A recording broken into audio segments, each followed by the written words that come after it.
Welcome back to another grand session of YouTube video, and today's session is going to be completely, informative for A-levels English paper 3, and we are going to discuss about, the question number 1, which is extremely, difficult for the students, and we will be discussing about each and every detail of how the examiner used to, analyze and give you the marks on this question and what he actually wants from you.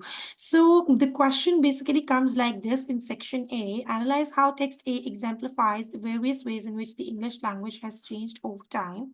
In your answer, you should refer to specific details from text A, B, and C, as well as to ideas and examples from your wider study of language change. So here, my dear YouTube family, we really know that this task is, of 25 marks. So 25 marks means that you have to focus on three things. So those three things, what are those three things?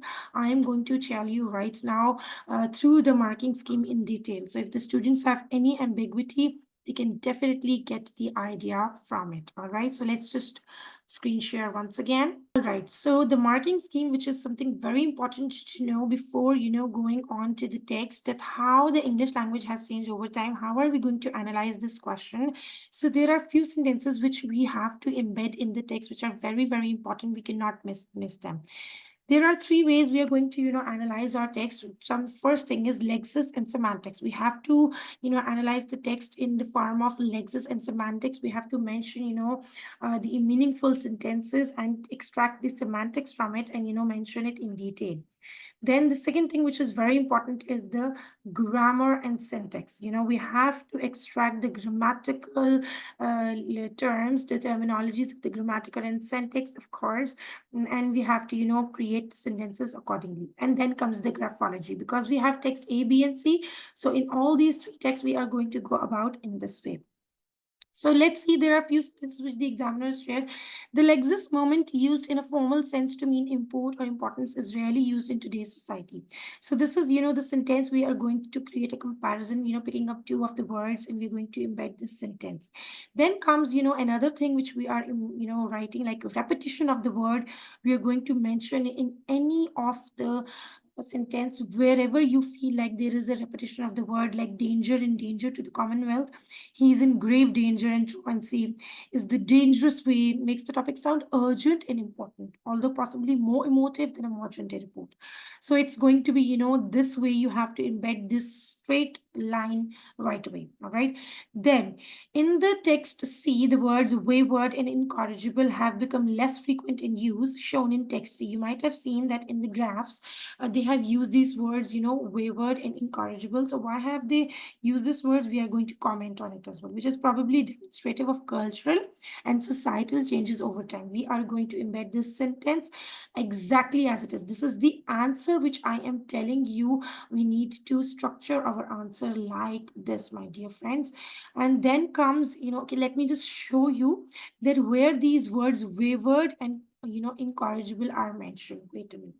Text C, we got these two words in the 2022 paper, wayward and incorrigible. So we are going to analyze from the Ngram graph, according to the wayward and incorrigible, that why have they mentioned these two sentences? What is the purpose of mentioning these two words? And, what is the tone of the writer, basically. All right. And then we have to explain a little bit more. The words wayward and incorrigible have become less frequent in use, shown in text C, which is probably demonstrative of cultural and societal changes over time. Now, candidates may comment on the use of wayward to mean disobedient, to resist control, or to turn away from what is desired or intended. All right. So if you're going to learn the meaning of it, you will definitely be able to use this thing in your analysis. This is a shortening of the Middle English away plus word, meaning turn away.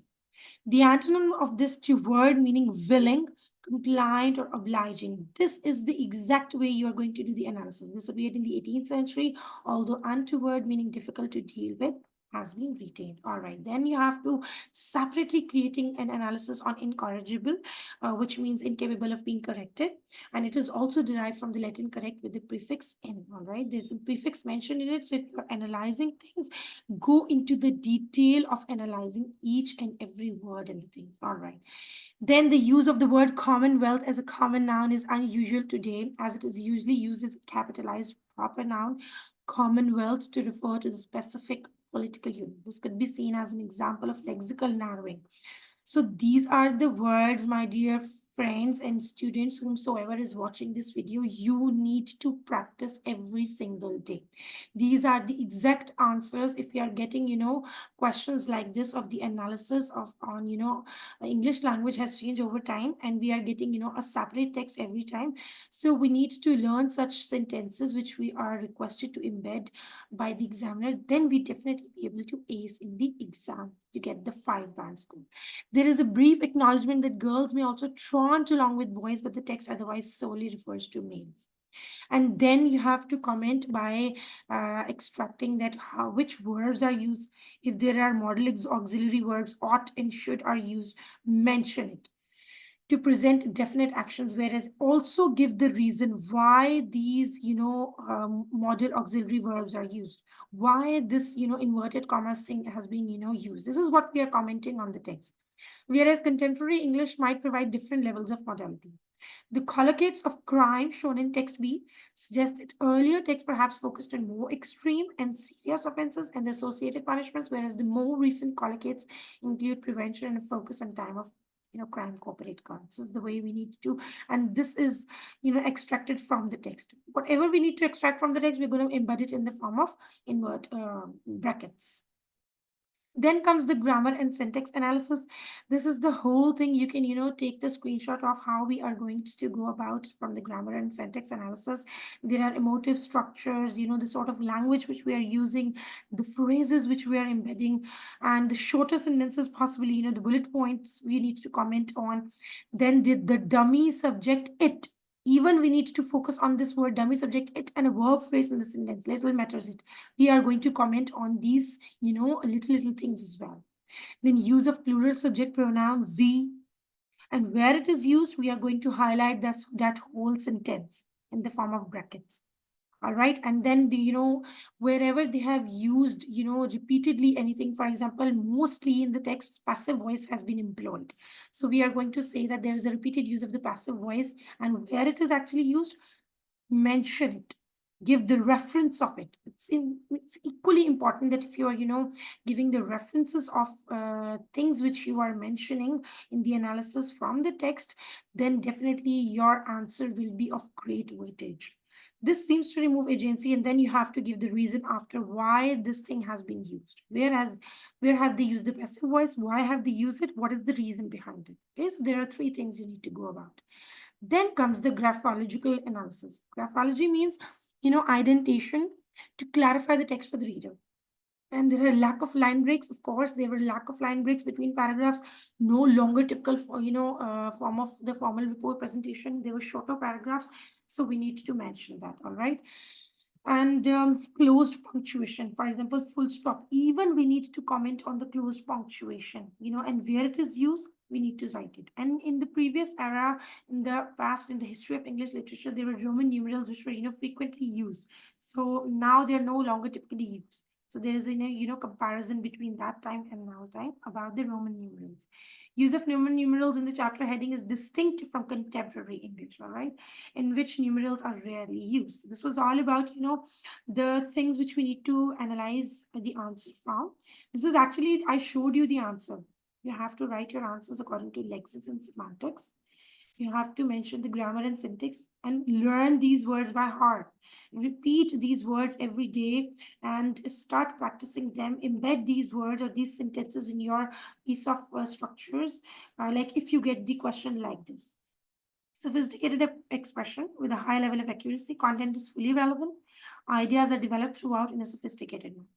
Sophisticated understanding of and insightful references are must to embed to linguistic issues. Also, the linguistic analysis, the concepts, methods, and approaches should be clear as well. Insightful and fully appropriate selection of language data from all 3 sources. sophisticated and insightful analysis of language data.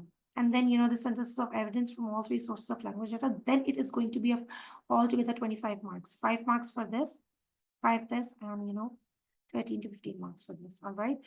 So here you are going to, stand by achieving all these things in your paper 3. The students who are doing A to the final year, they are going to, structure their answers in this manner. This is a huge, great help I told you right now. I'm sure you have loved watching today's video. Please comment below if you really want, such videos in the future. Thank you so much for watching. Subscribe for more useful content.